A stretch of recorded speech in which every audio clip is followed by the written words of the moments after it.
Well, good morning and welcome to the midday of the week, the middle day of the week, I should say. It's Wednesday, and it's good to join you on this fine, fabulous Wednesday. Hope that you are doing well. And we've got a visitor here today. Say hi. Say hi. And so we've got company, and we praise the Lord for that. We've had a wonderful week of revival services, and we've got one service left. That's going to be tonight at 6 o'clock. So hope to see many of you here for that service.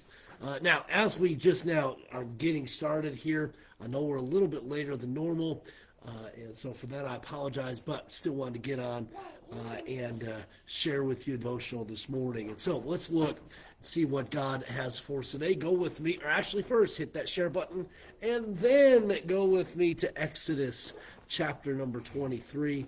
Exodus chapter number 23. And want to share with you one verse here, Exodus 23. And note with me verse number 2. Verse number 2 says, "Thou shalt not follow a multitude to do evil, neither shalt thou speak in a cause to decline after many to wrest judgment." Okay? And I want us to really kind of focus here. You look at the beginning of this verse where it says, "Thou shalt not follow a multitude to do evil." And really, we see this so much today, where we see multitudes of people banding together to promote evil, to do evil, to speak evil, and how sad that is. It says, "Thou shalt not follow a multitude to do evil." And so note that these bandings together to do evil are nothing new, but rather, note this, there is a challenge for us to not follow in that evil. You've probably received this comment from a parent or somebody in authority, this comment of, if your best friend jumped off a cliff, would you do that too? If your friends jumped off a cliff, would you do that too? That's kind of maybe the same thought process here. Thou shalt not follow a multitude to do evil. And so what is the Lord speaking to here? He said, hey, do right, live righteously, and no matter if everybody else falls away and everybody else is doing evil, you don't do it. Okay. It then says, neither shalt thou speak in a clause, or I'm sorry, in a cause to decline after many to wrest judgment. Okay, and so what the rest of this verse is saying here, that we shouldn't speak to getting people maybe off the hook. You see that speaking a cause to decline, to negate, to turn away after many, to wrest judgment. That would be to come across wrong judgment, perverted judgment, and so on.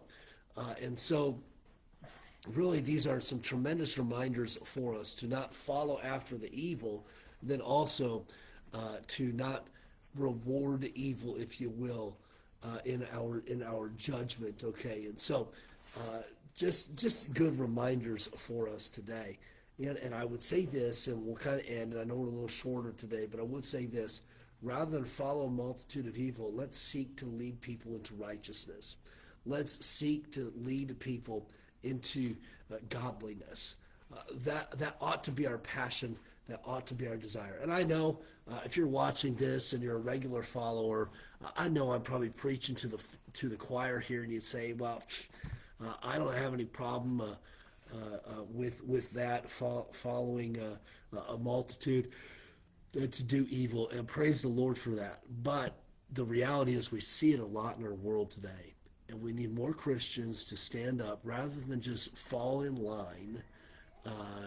We need Christians to stand up for what is right and not follow evil. For far too long, we follow the evil. We've accepted the philosophies of the world into Christianity, even though those philosophies fly in the face of true biblical teaching. And we see it playing out in real time in our world today. And we've seen the pride flag flown in churches. I can't even remember where I was. I was driving through somewhere, and there was a church that had pride flags up on it. And this is just recently. And those types of things, and sin becoming accepted into our churches, that ought not so to be. And so let's not follow the multitude into this evil thinking, this evil living, but rather let's continue to hold fast, to stand fast. I like the song that says, "Hold the fort, for I am coming." That ought to be our philosophy. Let's remain true to the scriptures until Christ returns, until he returns. And I think that's a tremendous challenge for us, because we do not live in a society to where that's going to be easy. But you know what? Jesus didn't have it easy, and guess what? We're not going to have it easy either. But let's stick to it. Let's not follow the multitude to do evil, but rather let's follow after righteousness and seek to stand up in the midst of a crooked and perverse generation. All right,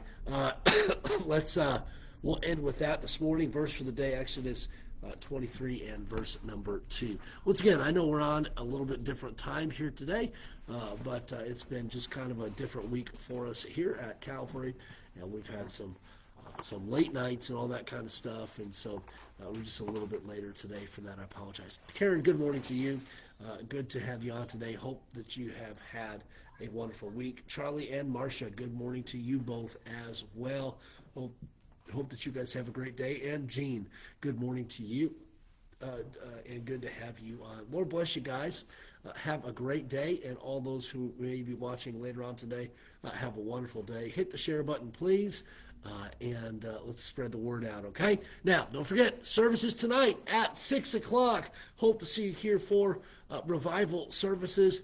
I guarantee you the service tonight will be a blessing, as the other services have been a blessing. And so I want to encourage you to come back even tonight. You want to say goodbye?